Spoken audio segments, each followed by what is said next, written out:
Persilakan salam.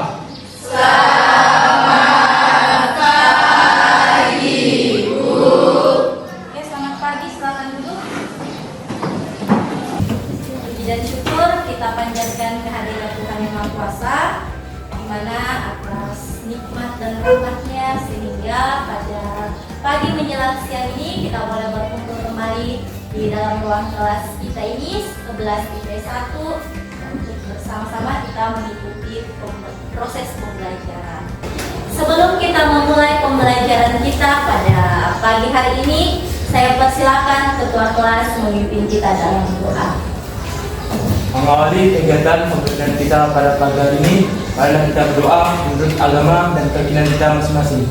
Berdoa dimulai. Selesai. Oke, terima kasih pada ketua kelas yang sudah memimpin kita di dalam doa. Bagaimana kabarnya semua? Baik. Baik ya? Sehat? Sehat. Ya, aku mau cek dulu bagaimana personil setiap kelompok John Keynes hadir semua? Hadir. Oke, Kang Max? Cynthia Sakti. Siapa? Cynthia. Ada Cynthia ya? Kelompok Yeving Fisher? Hadir semua. Hadir semua ya? Kemudian kelompok Adam Smith? Hadir semua. Oke, kelompok David Ricardo? UTBK izin. Oke, berarti yang tidak hadir hari ini ada Kadek Cynthia sama Putu Eka Mahardika ya? Nah, di pertemuan kita kemarin ya, pertemuan kita sebelumnya kita sudah membahas materi tentang inflasi kan? Nah, kita sudah membahas tentang apa itu pengertian inflasi, kemudian apa itu jenis-jenis dari inflasi. Lihat pengertiannya inflasi itu apa? Oke, silakan Andini. Inflasi adalah keadaan yang mengakibatkan harga naik secara terus-menerus. Ya, terima kasih. Tepuk tangan dulu untuk Andini. Ada yang masih ingat kira-kira apa saja jenis-jenis dari inflasi itu? Oke, silakan. Jenis-jenis inflasi ada beberapa macam. Yang pertama adalah inflasi dalam negeri, inflasi luar negeri, inflasi ringan, inflasi berat, dan hiperinflasi. Nah, apa yang terjadi ketika suatu negara mengalami inflasi ringan? Kemarin kita sudah pelajari, jika suatu negara mengalami inflasi ringan, maka yang terjadi adalah negara tersebut mengalami pertumbuhan ekonomi yang positif. Nah, saya mau tanya, sudah sarapan tak tadi? Sudah. Pandi, sudah sarapan tadi Pandi? Atau kayak lo yang mukanya Pandi saya lihat ini kayak kurang semangat. Ya. Yang lain bagaimana semangat mengikuti pembelajaran? Semangat. Pandi yang loyo-loyo ya. Jadi berikan dulu aplaus untuk Pandi supaya dia semangat. Mari kita teriakan semangat Pandi supaya dia semangat. 1, 2, 3. Semangat. Jadi hari ini kita masih tetap belajar materi inflasi menggunakan model pembelajaran problem based learning, sehingga tujuan pembelajaran kita adalah melalui model pembelajaran problem based learning, peserta didik mampu menghitung inflasi, menganalisis dampak inflasi, menganalisis cara mengatasi inflasi dengan tepat, disiplin, penuh tanggung jawab, kerja keras, jujur, dan religius. Langkah-langkah dalam model pembelajaran problem based learning ini sama dengan pembelajaran sebelumnya, ada 5 langkah. Yang pertama itu adalah apa? Orientasi pada masalah. Kemudian yang kedua, mengorganisasikan peserta didik untuk belajar.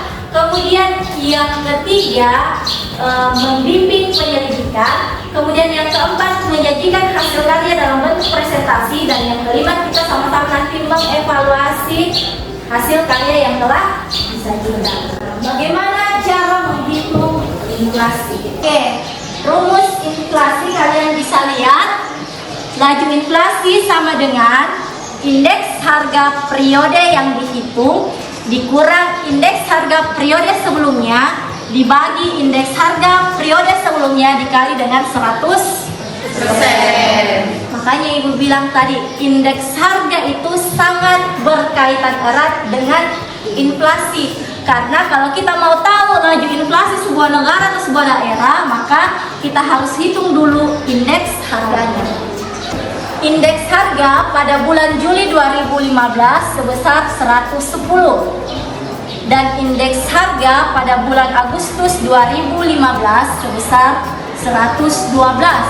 Maka laju inflasi pada bulan Agustus 2015 dapat dihitung sebagai berikut. Laju inflasi bulan Agustus 2015, 112 dikurang 110 dibagi 110 dikali dengan 100% menghasilkan 1,82%.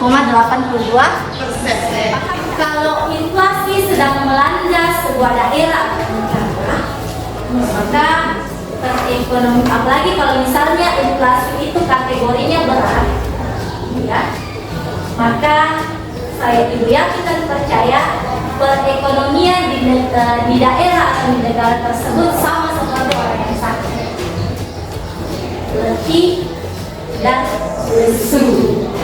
Ya, artinya apa? Sudah tidak ada investor yang mau masuk, ya, pertumbuhan ekonomi tidak terjadi. Nanti kalian akan mengerjakan, ya, sebuah LKPD. Jadi nanti ada data yang akan ibu berikan. Ya, data itu ibu ambil dari Badan Pusat Statistik terkait dengan indeks harga konsumen 90 kota tahun 2022.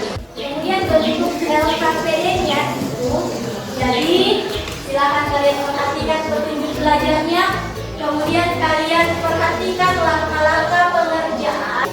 Setelah kalian hitung, kemudian nanti langkah keempat ada rumusan masalah. Rumusan masalah ini berdasarkan nanti data yang kalian hitung, kemudian tuangkan ke dalam hasil analisis.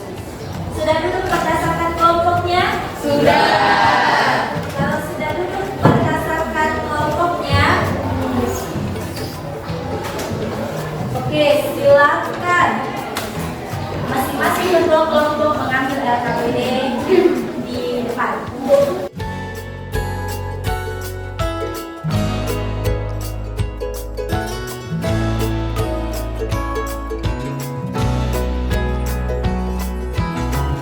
Jadi di dalam LKPD-mu itu ada data, kemudian ada modul ajar.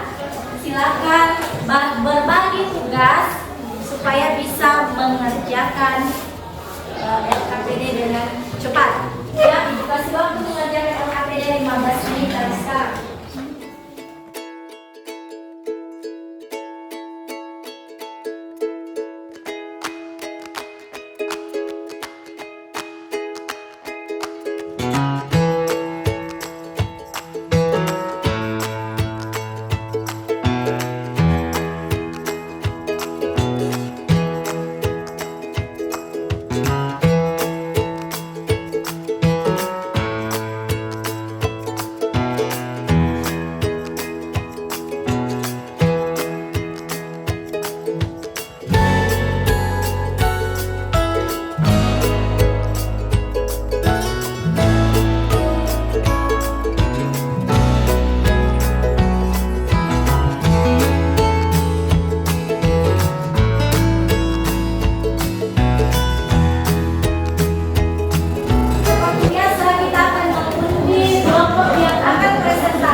mempresentasikan hasil perhitungan kelompok kami mengenai laju inflasi Kota Makassar periode Februari sampai September 2022 adalah sebagai berikut. Di bulan Februari, indeks harga konsumen sebesar 108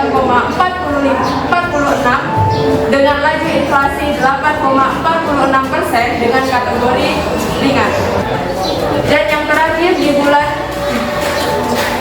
September, indeks harga konsumen sebesar 113,12 dengan laju inflasi 13,12% dengan kategori inflasi sedang. Analisis kelompok kami mengenai materi yang sebelumnya saya jelaskan. Pertama, apakah dalam setiap bulannya mengalami peningkatan atau penurunan angka inflasi? Dari bulan Februari sampai dengan bulan Juli, laju inflasi mengalami peningkatan. Sedangkan pada bulan Juli dan Agustus, laju inflasi mengalami penurunan. Dan yang ketiga, kebijakan yang perlu diambil oleh pemerintah untuk mengatasi kenaikan dan penurunan inflasi adalah: yang pertama, dilakukannya kebijakan moneter, yaitu politik diskonto terhadap bank umum, politik pasar terbuka, menaikkan cash ratio, dan kebijakan kredit. Demikian presentasi dari kelompok kami. Mungkin ada dari kelompok lain yang bertanya? Baik, saya dari kelompok Joint Keynes akan bertanya apa itu cash ratio dan mengapa saat inflasi cash ratio dinaikkan. Baik, terima kasih atas pertanyaannya. Jadi, cash ratio adalah kebijakan bank sentral untuk menaikkan atau menurunkan cadangan kas bank umum. Bila bank sentral menaikkan cadangan kas, maka akan mengurangi jumlah uang yang beredar untuk mengatasi inflasi. Akibatnya, bank umum harus menahan uang lebih banyak sebagai cadangan kas, sehingga jumlah uang yang beredar dapat dikurangi. Saya akhiri. Assalamualaikum warahmatullahi wabarakatuh. Selamat siang. Oke, baik, atas itu kelompok Adam Smith akan dikaca dan bisa telah mempresentasikan hasilnya dengan baik. Kelompok John Keynes dan Karl Marx telah menjadi penanggap yang baik. Untuk setiap kelompok yang telah aktif pada pembelajaran hari ini, bisa berikan aplaus dulu.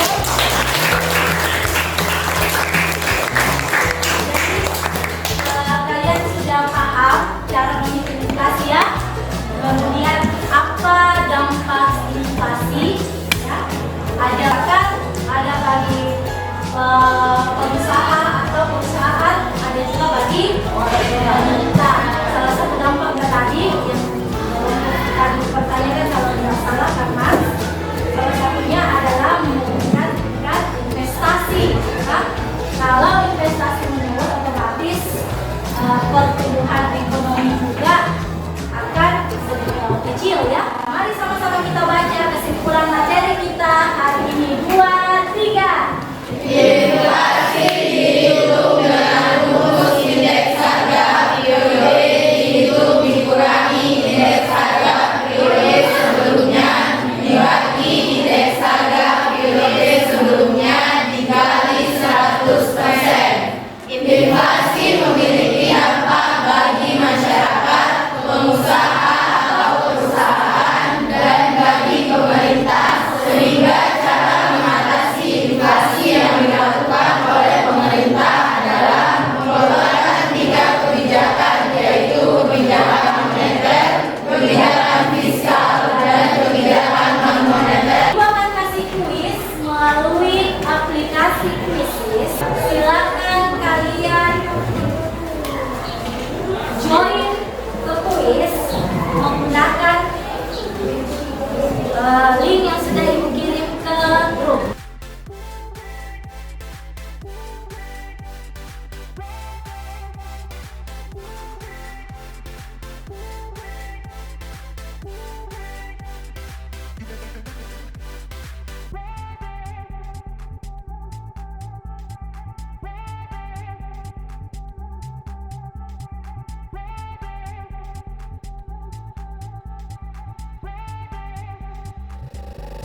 Oke, sama-sama kita hitung. 3, 2, 1. Bagaimana perasaan kalian mengikuti pembelajaran hari ini?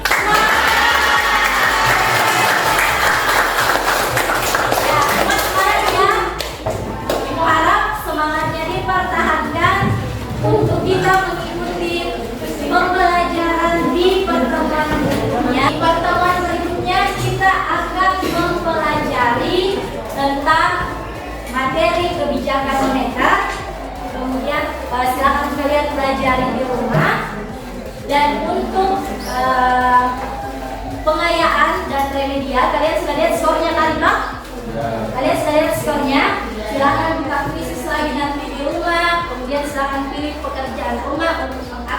kalau kalian dapat nilai di bawah 70, silakan kerjakan soal remedial. Tapi kalau kalian dapat nilai di atas 70 ke atas, berarti silakan dikerjakan pertanyaan. Paham ya?